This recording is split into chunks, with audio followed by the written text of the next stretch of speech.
Hello, everybody. Welcome to Coffee is for Closers. This is episode number 52. And happy birthday to Coffee is for Closers. Can you believe this has been a whole year? A whole year of amazing content on really helping you with all of your sales challenges that maybe you have. And really being able to overcome them in a powerful way. So today, I thought it would be really great to highlight everything that I've talked about for the last year, about what are my most favorite topics that I think we talked about and the biggest takeaways for you to take away. You know, as I go on my next journey, I will be changing this part of the show up. So, Ross, Ian, we can keep this part out because Ross keeps putting all these things in I wonder if I mute it, what happens?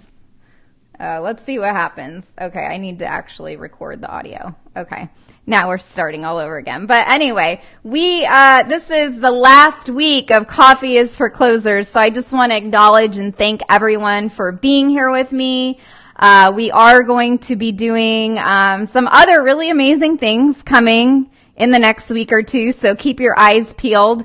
If you need a reminder, just make sure to subscribe to the show, and then you'll always get reminders. And, we will still have all of our special guests, too. So if you have questions today, comments, anything about what I talk about, again, today is Michelle's best tips from the last year. And Ross, I know you're here and you're still going to be with me once a month. We're just going to be talking to the accountants. So for those of you that are curious, I am starting a show called the Abundant Accountant Podcast. So we will be talking a lot about abundance and how to have abundance not only in your career, but in life, at work, and really living every day to the fullest. As I have personally learned with someone close to me that you're not guaranteed a tomorrow. So my mission is to really inspire each of you to think from that kind of place and come from that moment and thought when you're making your decisions and choices every single day that you're here. So again, today is week number 52 of Coffee is for Closers. And we're going to start out with my best tips for the last year of what I've really liked, right? This is, let me get to it. So we're going to talk first. I want to remember that building rapport and building a solid foundation for any business relationship is the key to any of your top revenue sales success, okay? Having the self-confidence and self-worth that you are confident in the promises you're going to deliver and you are worthy of charging whatever you want to charge for your business and services that you're providing is really important. We'll go through how to deal with rejections and no's. And guess what? I will reference going back and listening to all of the Wednesday episodes right here. There's so many amazing interviews to listen to with amazing, successful entrepreneurs that, guess what? They were where maybe you are right now. Then everyone started from the same place, and I really want to make sure that we all take that away. Every single person, we all started in a birthday suit. We all started with the same foundation. It's just that through life, our experiences have shifted and crafted who we are today. We'll talk about finding clients and qualifying leads. We'll talk about networking and persuasion.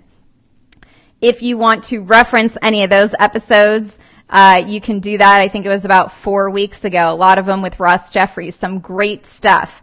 Entrepreneurial mindset, and then I'll leave it with some energy for the soul. So let's go through just some reminder highlights of building rapport as having that be the first step to really getting more yeses, enrolling more clients, getting your products in more retailers, whatever it may be if you're a service-based business or a product-based business. How do you build rapport? A lot of it is just about like what I'm doing here with you, right? Building that foundation and relationship with you so you understand who I am. Maybe you start to get to know me. Maybe you start to like me. Maybe then you start to trust me a little bit. And then if we were to end up working together, that is how you build the foundation and build rapport.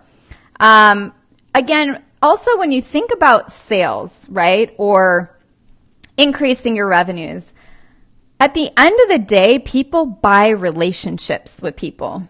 How many times, maybe have you personally, if you want to just think about this, have you made a purchase of something maybe you didn't even really like want or need, but the person that you were working with was so amazing that you actually bought or enrolled because of that strong relationship you had with that person?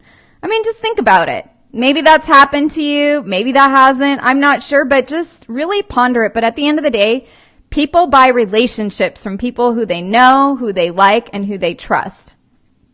And then remember, how do you build and maintain long-term business relationships?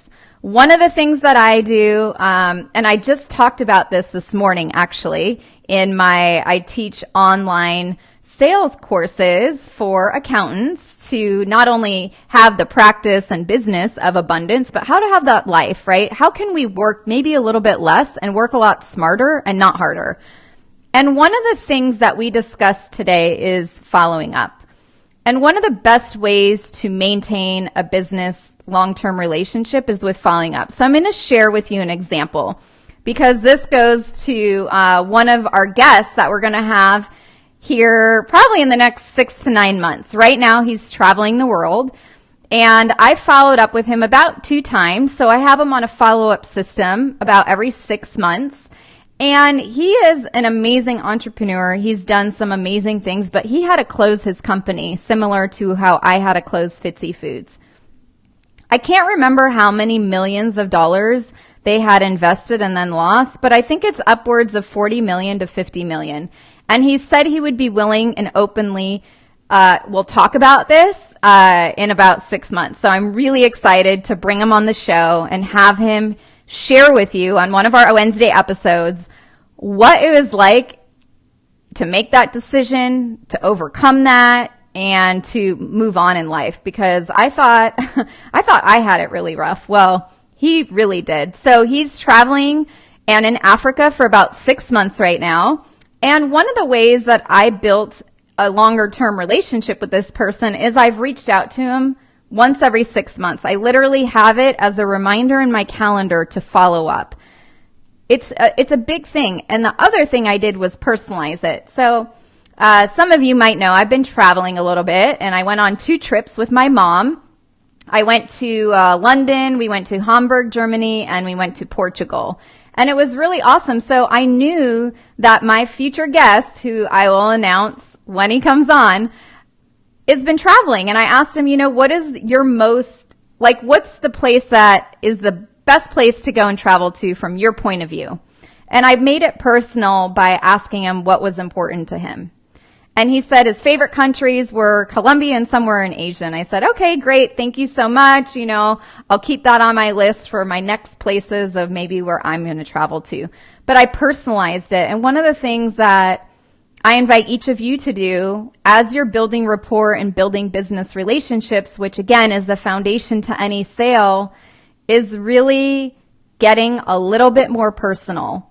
In business, it can't all be transactional at all. It just doesn't work that way. And it's really important to understand what's important to our clients. And, I was working with, you all know I love my accountants, but one in particular. And, he saves his clients a lot of money, and he wonders why the clients just don't want to work with him just based on a spreadsheet, right? Like if I can help you save $50,000 a year in your taxes, why wouldn't you be jumping all over that? And a lot of us, the money that we're going to save actually doesn't motivate us to actually do anything.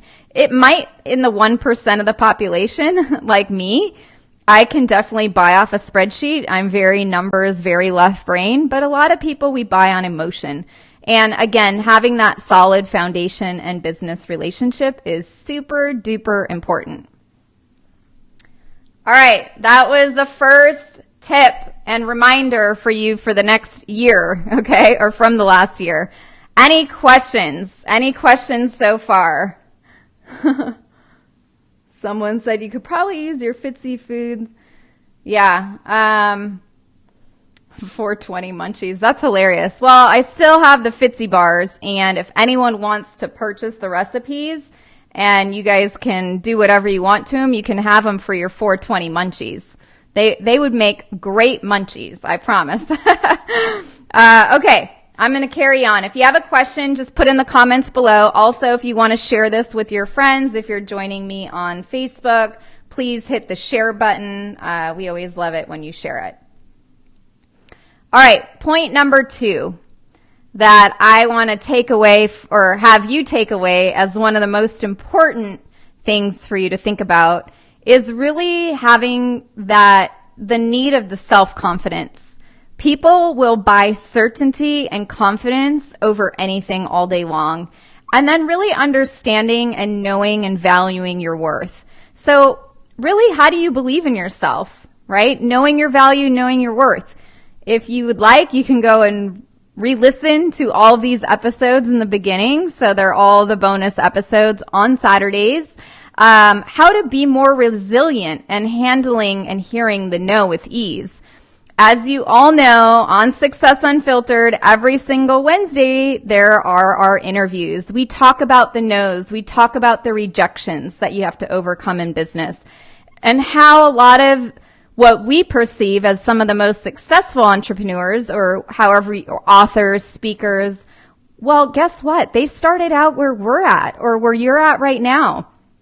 But how do you get and build that resilience muscle for overcoming the no, for overcoming the rejections that we get? Because actually, that's what has a lot of us stop in our tracks. And we don't want to enroll a new client or ask for the sale because of that no.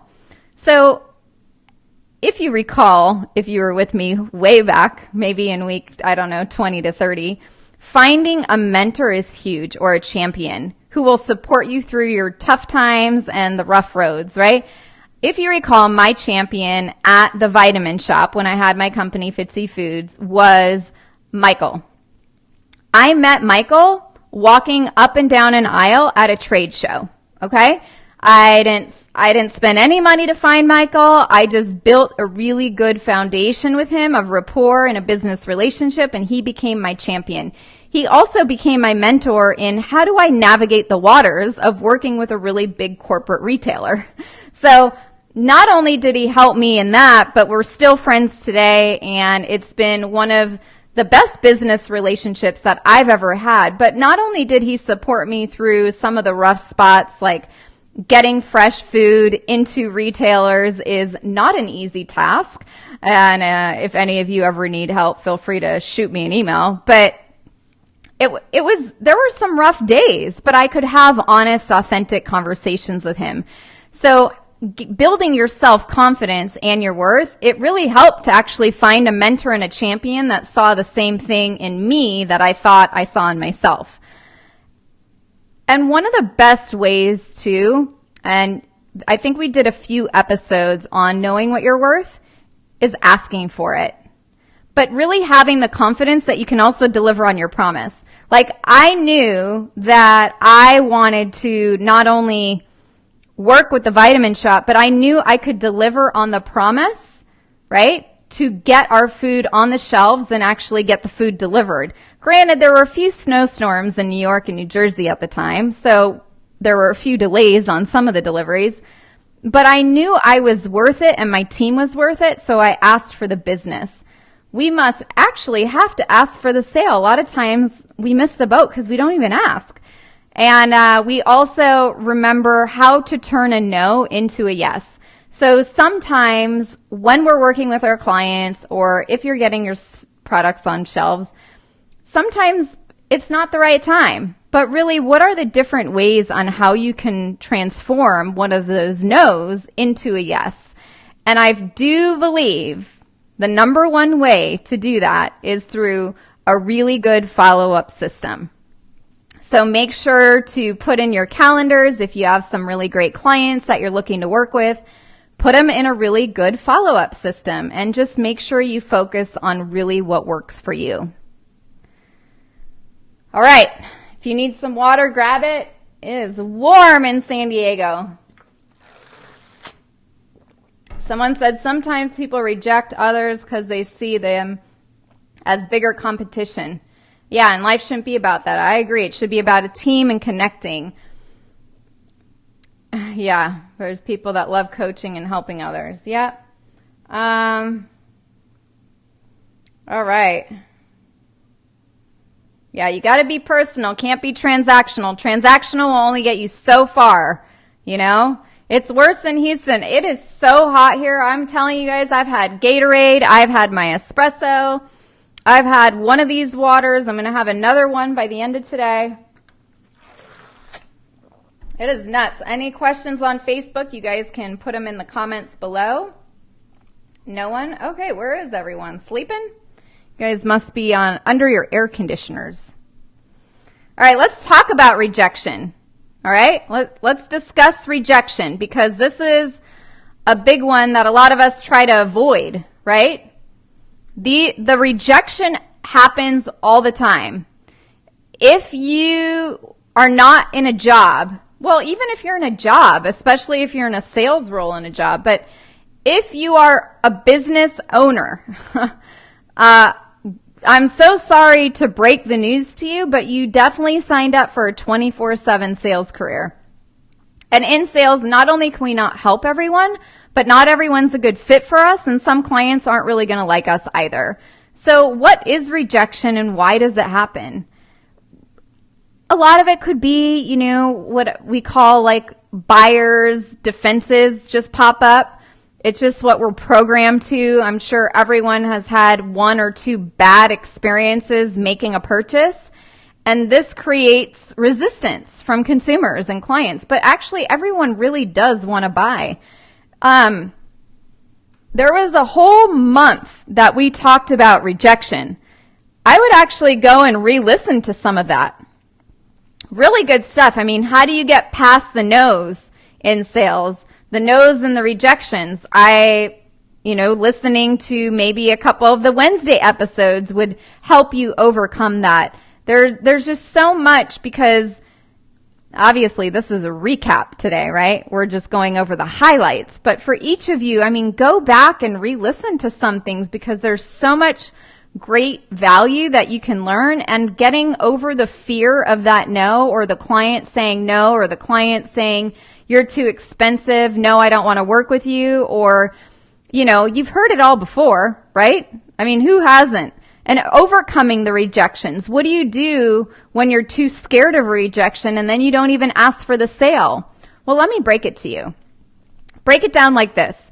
If you don't ask for the sale from a client or ask them to move forward in working with you, you get a no 100% of the time, right?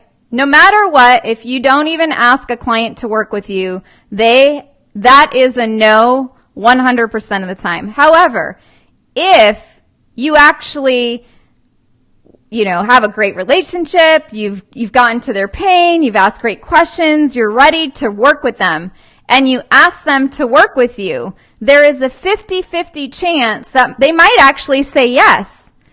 So why is it that so many people don't even ask for the sale? They don't even ask, hey, let's get started. Hey, let's start working together.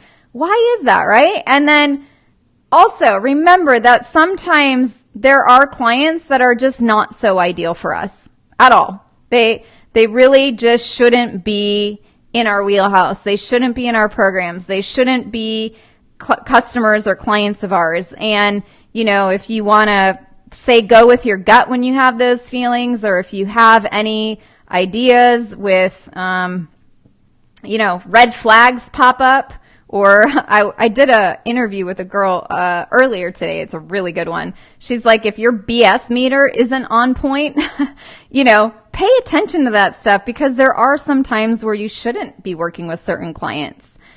So rejection happens. How can you embrace it? And then also, how can you think about it? Hey, you know what? Every single no I get, you're one step closer to a yes. So we went over different ways on how you can overcome that. So just make sure to go back and re-listen to some of that. If you have any questions, put them in the comments. You said on Saturday, sometimes the quality over quantity makes the product more expensive. Yeah. I said it on Saturday. See? Oh, nice. Awesome, Claudia. You're listening. Cool. So we need to learn to defend the quality. Yeah, we always should defend the quality. I am way about quality over quantity. I rather work with just a handful of people that I love than a bunch of people that drive me nuts, right? All right, what are you guys drinking? It's so warm outside. Are we staying hydrated? I'll wave to all of you. Is anyone here? Anyone here? All right. Hey guys. So if you have any questions, put them below. If you just showed up, just a refresher. Ian, we don't need this part in, but if you just showed up, I'm doing a recap of the last year. So, we've been doing Coffee is for Closers for about 52 weeks, and we're going to change things up here. So feel free to hit the share button and like it. Also, if you need a reminder on Facebook, Amy will put in the link so you guys can register so you get my messages on Facebook. But when the change happens, we will let you know in the next week or two, okay? So again, I'm doing a recap of the last year of Coffee is for Closers. All right. Let's go on to my next thing that you should all remember, which is how do you find clients? A lot of people ask me this. How do you find them? Where do you get how do you get leads? How do you qualify leads? I think one of our special guests, Shamika, is, we talked a lot about that. So listening to her episodes, but we went over how do you find your ideal clients? Well, where do they hang out?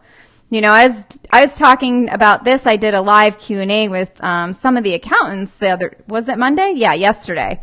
And, they go to a lot of networking events. Well, remember, you need to have a really good brand shake because if you say the wrong thing to people, it's actually a turnoff in business.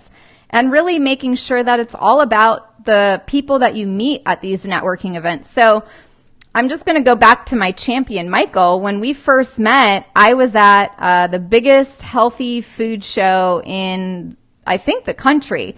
It's held in Anaheim every year. And I would get a little free ticket from Cisco, which is a big food service provider that provided us all our chicken and vegetables and everything else.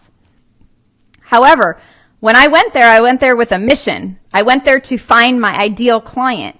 So I'm sure each of you has a conference or, conference or two to go to where you can really find a great ideal client or two. And if you're working with quality versus quantity, it's not like you have to meet that many people to find a great ideal client. You can also use guesting to skyrocket your business revenues. Guesting means bringing, like me, I have guests come on sometimes my show, and by them guesting, sharing their knowledge and wisdom with you, they might actually start working with one of you because you heard their message and it really resonated with you, and that is what you wanted to work with. Now let's talk about qualifying leads. I am 100% sure Shamika and I did a full episode just on this, or maybe it was like on 2 different topics. But not all leads make good prospects. Remember, you only really want to work with the clients that you want to work with. So we do discuss, I talk a lot about creating your boundaries, creating your red rope policies. Who do you want to work with and who do you not want to work with? Because not all clients are good clients. I talk to a lot of people a lot of times, and you tell me if this has ever happened to you, or maybe you're just listening and you need to think about it. How many times have you taken on a client and they didn't even pay you a lot and they were the biggest pains in the butts? Has that ever happened to anybody? More often than not, that's typically happening, and maybe it's because you didn't really qualify them well. So it's really important to not only qualify our leads, but also understand that we don't need to work with everybody. You don't need your products on every single retail store, right? Even like with me and working like with the Vitamin Shop, they were amazing. But what if I worked with GNC? It might have been a pain in the butt. It might have not been a good fit. So ensuring your leads not only fully understand you and how you can help solve their problems, but also to make sure that they actually see your value. If they don't see your value, you might want to turn the other way, right? If someone's negotiating with you on price and they won't get off, I call it the price wagon, well, how much do you charge? And well, this other place, they were only going to charge me this. Well, maybe they don't see your value and they don't understand why you're unique, why you're different. So always keep that in mind. All right, any questions? It is warm here in San Diego.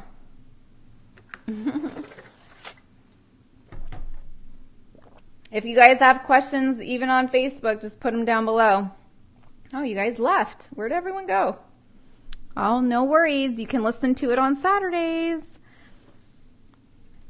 Okay.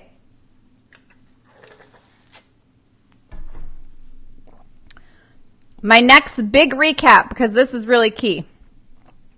We had 2 special guests during this period of time when we were discussing networking and persuasion as 2 key ingredients to really not only finding your ideal clients, but help increasing your revenues. So we talked about how to rock your next networking event, right? Looking for the people who you want to meet before you even get there. Mark that down. Also go re-listen to it as well, right? And really about how do you find, I always say, like, not only rock your next networking event and get your brand shake down, and your brand shake was our new term for elevator pitch. But how do you work with influencers? Maybe you have a product where influencers actually help increase your revenue. But for me, as it relates to a networking event, because I get asked this question quite often, really understanding your brand shake and how it benefits the people that you meet is the number one way to come at any networking event, any business meeting in the beginning. It's got to be all about them. If you think about Michael, my champion who I met, I actually helped him within his company. He brought innovation into the vitamin shop at the time. I helped him bring an idea actually to life that he got full credit for. Full credit, right? Because that is what it was about him. It wasn't about me at the time when I first met him. I just had a product that I thought could help the company that he worked with, but he was like an entrepreneur within the company. So not only was I able to rock that networking event, but my brand shake, my elevator pitch for Fitzy Foods at the time, really helped him within his own company. And that's what you want to think of your brand shake. How can you be of service to the people that you meet and help them out? I always talk to my accountants about that. Like, if you're going to go to a BNI event, for example, those are the places where you have like 20, 25 seconds. You can share what you do, but you have to do it in a really interesting way. So if you go back to listen to the brand shake, there's 2 different structures on what you can do. There's structure 1 and structure 2. And I highly recommend you write it out, because when you use the certain structure, you're being of service to the people who you're meeting. How can you help them find people? And then they say, oh, well, what is it that you do? And then you have the right proper answer that actually resonates with their ears, and then they feel heard. You know, how many times have you thought about it, like you're talking to people and you feel like they're not even listening to you? You're not being heard, nothing, right? This avoids that. We also talked about distinguishing between persuasion and manipulation. If you need a book, you can read Ross Jeffries' book, Subtle Words That Sell. We discussed this a lot. In Subtle Words That Sell, we also talked about how to get prospects to actually sell themselves. So really, how do your clients actually enroll themselves into working with you? How do the big brands like Vitamin Shoppe or Costco actually make the decisions to buy your products all on their own? Very, very key ingredient to some really great sales success, not only that I've had, but a lot of my clients have had. And persuasive techniques that Ross also discussed, right? What is the difference between the persuasion and manipulation? Why do these words have a bad reputation? So I highly encourage re-listening to those episodes as well.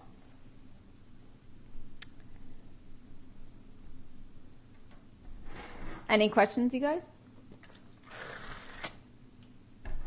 No? All right. We're going to carry on to one of the biggest things that I've seen a lot of people miss the boat, is having the entrepreneurial mindset. Also, if you check back in probably a month or two, I will have an entrepreneurial sales mindset course available. So make sure to check that out at thepitchqueen.com. But really, how do you get back on the horse after a massive failure? We discuss that a lot on a lot of the episodes on Success Unfiltered. You know, if you recall, there's a really amazing episode with Mel Robbins and how she had a best-selling, her book is #1 on Audible, right? Well, guess how it happened? It didn't happen just because she put it on Audible. Her book actually came out on the same day that Tony Robbins' book came out, right? Mel Robbins, like their book came out, their hard copy, and she was devastated. She saw it as a massive failure. She was at home, depressed. I mean, it is an amazing episode. I'm not going to go into all the details on the recap, but really, how do you get back up and moving after massive failure? For me, I mean, massive failure was Fitzy Foods. I did not think that I would have to close a business that I was working on for, over 8 years of my life. I had investors, but I saw what was going on in the space. And, maybe I see it now today as we were a little too early in the space. I'm not really 100% sure what happened, but that could be it. And, one of the things that I did to get back on the horse was start my podcast, Success Unfiltered. So all of you could learn from my lessons learned. So you didn't have to make the same mistakes that I made and deal with the same problems I had to deal with. I've already done them for you. So I was able to share my failures, my lessons learned with each of you, and also share other people's stories so you can understand and see that you're not alone.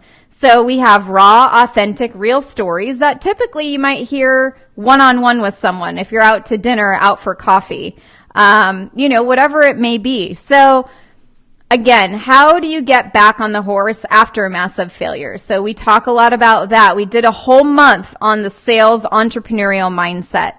Getting over the fear of taking big risks. Well, guess what? If you're an entrepreneur, you signed up to take some big risks. Unless you want to just have like a little hobby side business, you have to risk it all. And I just did this interview with Jenna, and I love how she says it, like stop waiting and just do it. And you have to risk it all. I mean, one of her biggest successes she was splitting her time between LA and San Diego, and she was starting her new program called Unicorn University for women who really want to embrace everything and that life has to offer and really live every day to the fullest. Like seriously, that's what she does. But she was splitting her time between LA and San Diego, or she was doing some of her work with this other program called ALA and then some of it with Unicorn University. And she had to make a decision because the only way that you're really going to get the results that each of you is probably looking for is that, number one, you have to be all in, and number two, you have to take a big risk. And understand your why. What are you doing every single day? And Jenna had something really great too. Like she had she recommended writing out your 10 laws of your purpose. Like for me, I'm here to help each of you overcome the no's and the rejections that you get in your businesses so you can feel, more powerful and do it without being salesy and without being pushy, but really come from a place of service. My mission is how can I help at least 10 accountants in a small group setting one-on-one really actually have a life full of abundance and have a practice full of abundance where not only maybe are you working a little bit less, but you're probably making a lot more money and helping people at a level that you've never been able to help them before because you're not as stressed out all the time. So what are your whys? What are 10 laws for your purpose of what you do every day where you can actually look at your laws on a piece of paper as if it were your 10 commandments? And always remember, the sales are not about us. I know it's the hardest thing to really think about, but it's a good thing. The sales have nothing to do with us. The sales have everything to do with us serving our clients to help them with a problem, and you have the solution for it. But I feel like a lot of times we're stressed out, we're busy, we don't have a lot of time, we have inboxes that are full, we have papers stacked this high, whatever it may be, and we always make it about me. oh, I only have 5 minutes of my time, so I'm going to talk to you now. Or, you rush people, whatever it may be. It's crazy stuff, but understand that the sales process has nothing to do with you. You've got to make it all about the other person. And not only come from a place of like really helping people, but really caring about your clients. It's not a transactional thing. This is not it. It's transactional and isn't that you're going to increase your business revenues, but remember it's not transactional to them, and really about remembering how to set goals that are inspiring and achievable to you. Not only taking big risks, but if you make some really, really big goals that are a little bit unattainable and unachievable, it can become really depressing. And I'll be right there to tell you that's not a good way to really grow your business. So set goals that are inspiring to you and achievable that you can do. Like one of Jenna's on her, I think it was her whiteboard, she was saying, I'm making $57,000 a month. Now, it might not be happening right now, but if you remember what we talked about, you have to be that person and then do the things those people would do before you're ever going to have it. And a lot of things she has achieved, and a lot of things I've achieved. I even if you look at my vision board, which you can't see because I don't have it here, but maybe I'll put it on the website or with the blog. You'll see like a lot of the things on my vision boards do come true because you're putting out there what you want. It's not negative, it's all positive, and this stuff actually really works. So, set goals that are inspiring and achievable.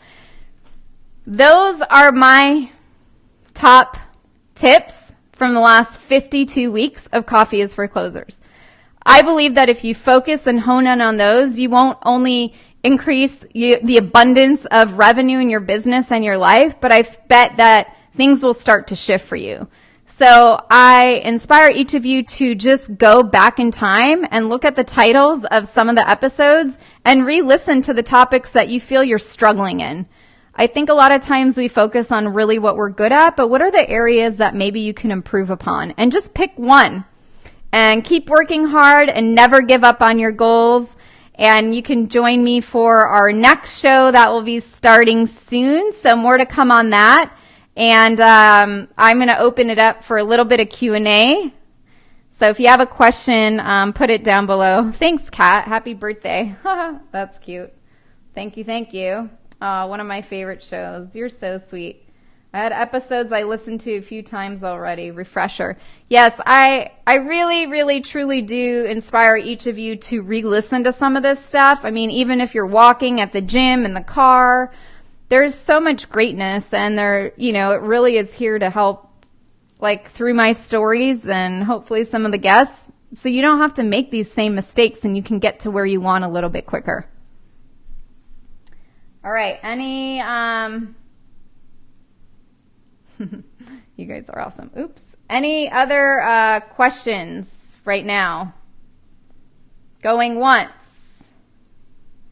Going twice.